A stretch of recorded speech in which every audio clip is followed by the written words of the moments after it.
Now that that's done, all right. So Dizzy Wright dropped this album. I'm not buying it because of the simple fact I've heard it. I wasn't really impressed with it.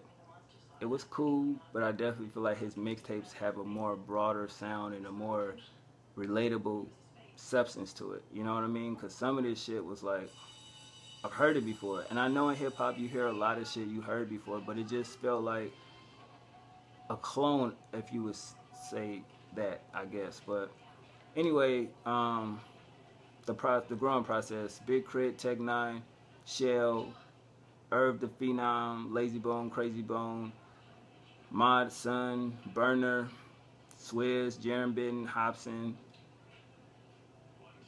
and Nahomi, or how you say his last name? Najomza? Whatever. The last track, whoever that feature is, if I fucked your name up, your fault.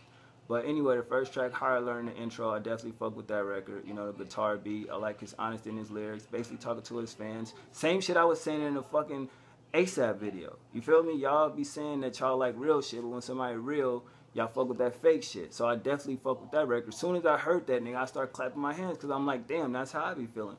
Anyway, God Bless America featuring Big Crit, Tech Nine, and Shell. Dope, dope, period. Dope. Introspective. They all had their own take on the situation they was talking about.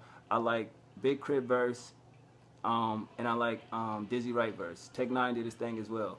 Dope record, man. Can I Feel This Way? A very great vibe with this record. The melody, I love the hook. It's just a good, feel-good record.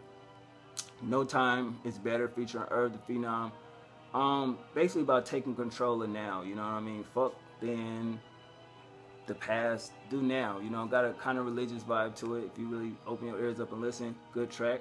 Train Your Mind has a very positive message in it. You know what I mean? He did name drop Kendrick. The hook was cool, but it definitely has a very positive message with it. Regardless, featuring Lazy Bone, I fuck with it. You know what I mean? As far as the lyricism, the production and everything else was cool, but the lyricism, you know, lyrics, I fuck with that. And the hook was straight. Don't Ever Forget featuring Crazy Bone, it was okay. Floyd Money Mayweather, man, this song we used to play in Chic every time I go in this motherfucker, right?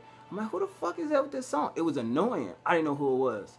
I fucking go on this shit and I'm like, is that Dizzy Wright? I hate this fucking song, bro. I'm sorry, I don't fuck with it. Number 9, Smoke You Out featuring My Son, basically a weed song. So if you smoke weed like I do, it's cool. Good vibes. I love that beat, man. That beat is crazy. I love the lyrics, the instrumentation, his flow, hook. That right there is what I was looking for. I Can Tell You Needed It featuring Burner. Great weed song. Burner, shout out to him. He did his thing on that record, man. Fuck with it. Smokebox Interlude, number 12. I was done with weed songs by this point. No, I didn't like it. Explain Myself featuring Swizz, Jaron Bitten, Hobson. God damn, Jaron Bitten did his fucking thing, bro. Real shit. Hobson produced the record. I didn't like his verse, though. You know what I mean? Good song. False Reality. Very introspective song, you know, about how men view women and women view men. You know what I mean? So that shit was crazy. Definitely, I fuck with that. You know, we all see that going on. Daddy-daughter relationship, you know, love between a daughter and father, ins and outs. You gotta respect records like that. And last track, Will It Last? Definitely fuck with that. That's the last track that ended the album in a good way. And overall, I just wasn't impressed, really. Like, I thought I would be like, oh, shit, his album. But I really didn't feel like that to listen to it. I was kind of feeling stale. Like, what the fuck? It's not that I didn't understand it or get it. He ain't that complex. Don't get that fucked up. But it's just certain moments to where I feel like the album was kind of everywhere in a sense. It's like, you go here, then it's like, oh, shit. Then it's like, oh, and it's like, oh. You know what I'm saying? So it's like, that's definitely not worth my bread. And I know people like, wait, you bought this album. You telling me that shit is not worth your money, but you wouldn't buy this?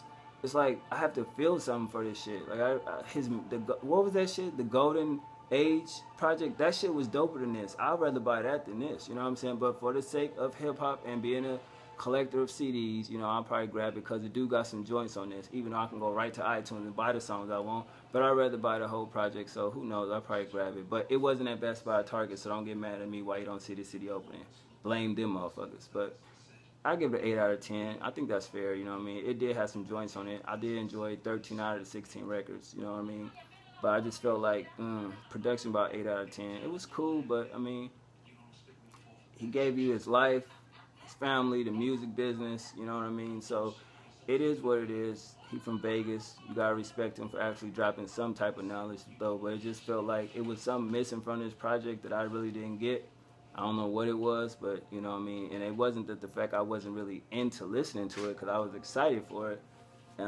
I just felt like something was missing. I don't know what that is, but maybe I should try to take another listen to it and sit with it, you know, and actually, you know, dive into it. But I still feel like I'm gonna feel that same way, because a lot of people say that about Dizzy Wright, where some of his projects is cool, but then it's like he's not that ill or that dope or whatever. But I mean, he's cool, you know, he got a good vibe about him, a good aura. But I just feel like this album had something missing, or maybe it was something I was looking for, or maybe something I wasn't going through where I couldn't relate to it. But you know, some of the shit I could, and some of the shit I couldn't. Yeah, I smoke weed, but I don't need to hear more than one weed song on the album. It don't make sense. I mean, yeah, smoking weed gives you different vibes and different thoughts, but at the same time, a blunt is a blunt. You know what I'm saying? If I got a blunt now, I'm gonna have a blunt later. I don't need to hear so many songs about the shit. You know what I mean? So at the end of the day, it is what it is. It was a fair project. Some people gonna overhype it, some people gonna bash it, but it's in the middle. It's not whack. It's not the dopest project. It's in the middle. Like, let's be fair. You know what I mean? Can you rank this against Kendrick or Lupe or Logic or Wale? Hell no. You can't contest it to none of them, in my personal opinion. But you probably have some people that will. But I mean, I've actually seen people say this is better than To Pimp a Butterfly. That's not me saying it, that's other people. But y'all let me know what y'all think about it. Like I said, I'm not bashing the album. I just was underwhelmed. You know what I mean? It wasn't something I was like, ooh, I didn't have those moments when I listened to Pimp a Butterfly or the Wale or Lupe, you know what I'm saying? Those albums had, ooh, like, you know what I'm saying? Shit like that. I didn't have this on this album. Maybe the first track and the ones towards the end, but other than that, I was just listening to that shit and I was fucking cleaning up and shit. You know what I'm saying? So that's that. What y'all thought about the album, y'all let me know. I flooded y'all with shit. I gave y'all rants. I gave y'all shoe talk and all that good shit. CD opening. Showed y'all my comic collection. Now it's time for me to get the fuck out of here. Roll one up. Smoke. It won't be a smoke session because I already ran it at the end of that video. So other than that, I'll see y'all later next week. One.